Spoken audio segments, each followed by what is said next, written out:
അടങ്ങിയിരിക്കാൻ. അപ്പോ ടുട്ടു അടങ്ങിയിരിക്കാൻ. അടി കൂടല്ലേ? രണ്ടുപേർക്ക് ഞാൻ ചോറ് തന്നതല്ലേ? രണ്ടും തിന്നാൻ വന്നില്ല. ഇപ്പൊ ടുട്ടു എങ്ങനെയോ ഇത്തിരി ചോറ് തിന്നാൻ വന്നപ്പോ അവൻ ചോറ് തിന്നാൻ സമ്മതിക്കില്ലേ? അപ്പോ എന്താ നിനക്ക് വേണമെങ്കിൽ നീ വന്ന് തിന്ന്. അപ്പോ നിനക്ക് ചോറ് വേണമെങ്കിൽ നീ തിന്ന്. തിന്ന്. അവനെ എന്തിനാ നീ ഉപദ്രവിക്കുന്നേ? ആ കുഞ്ഞൊരിത്തിരി ചോറെടുത്താനാണോ? അപ്പോ നിനക്ക് വേണമെങ്കിൽ നീ തിന്ന്. നീ അവന്റെ വായി നിനക്ക് എന്റെ കയ്യിൽ കടിക്കരുത് കേട്ടല്ലോ. ബാ ബാ ബാ ബാ. രണ്ടുപേരും കൂടെ വഴക്കുണ്ടാക്കാതെ എന്റെ കയ്യിൽ നിന്ന് ചോറെടുത്ത് തിന്ന്.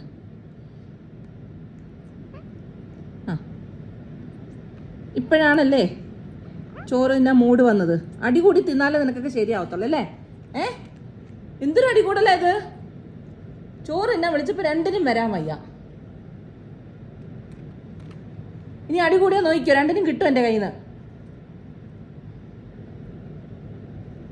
വഴക്കാളികള്. അടി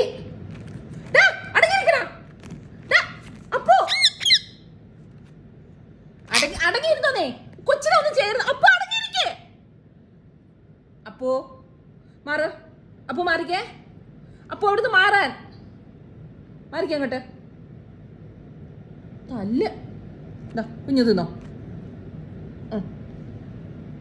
എന്തെങ്കിലും നോക്കുന്നേ? അതിനെ ഉപദ്രവിക്കാൻ വേണ്ടിട്ടല്ലേ? എന്താ നിന്റെ പ്രശ്നം? വാ ഒന്ന് ഫോണിൽ കയറിക്കേ. വാ കുഞ്ഞിനമ്മ ഫോൺ തരാമല്ലോ. വാ ഓടി വാ.